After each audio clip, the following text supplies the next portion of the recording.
जय हिंद साथियों, यह सच्चाई है कि आप दोस्त बदल सकते हैं मगर अपना पड़ोसी नहीं।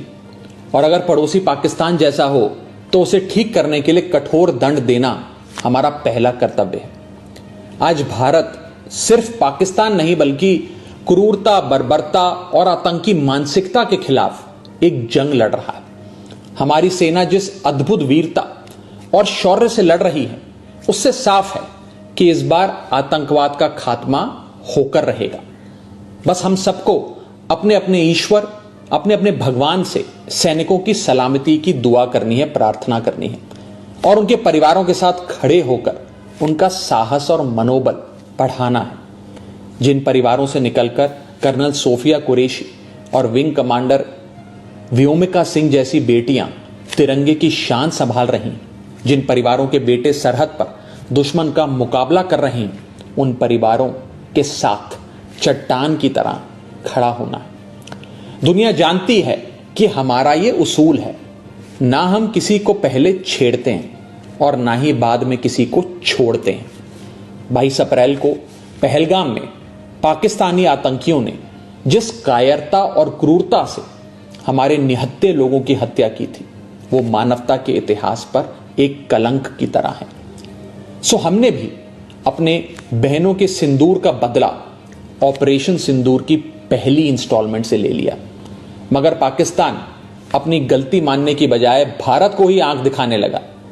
उसने अपनी गलती स्वीकारने की जगह सीमा पर हमारे बेकसूर नागरिकों को और बच्चों को निशाना बनाने का आपराधिक प्रयास किया। वो भूल गया कि भारत जहां बुद्ध की धरती है वहां अर्जुन और भीम जैसे महान योद्धाओं की भी। भारत अगर गांधी का वंशज है तो भगत सिंह और चंद्रशेखर आजाद जैसे वीरों का भी। और इसलिए अब भारत की तीनों सेनाएं पूरी ताकत से बता रही हैं कि भारत पाकिस्तान का बाप है और बाप बाप होता है। हमारी मिसाइलें, हमारे विमान पाकिस्तान की छाती पर गरज रहे हैं।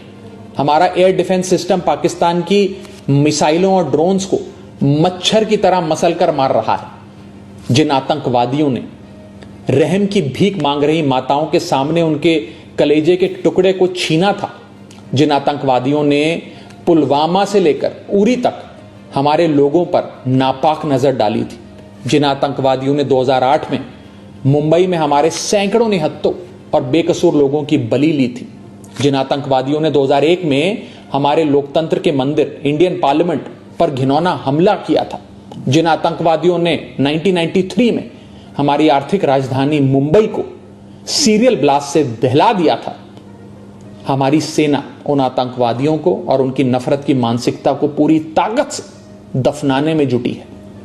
बस हम सबको आपस में एक रहना है।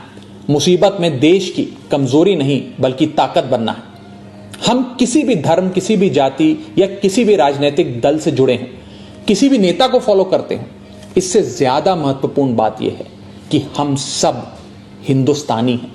We are all Indians. अगर कोई हमारे देश और मातृभूमि की तरफ आंख उठाएगा उसका जवाब हम सब मिलकर देंगे।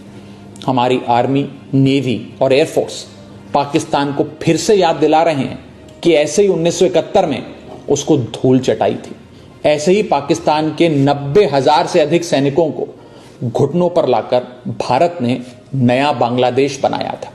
ऐसे ही 1984 में सियाचिन में जब भारत के सैनिकों ने पाकिस्तान के कायरों को दौड़ाया था, ऐसे ही 1999 में कारगिल में हमारी सेना ने पाक के सारे नापाक इरादों को मिट्टी में मिलाया था।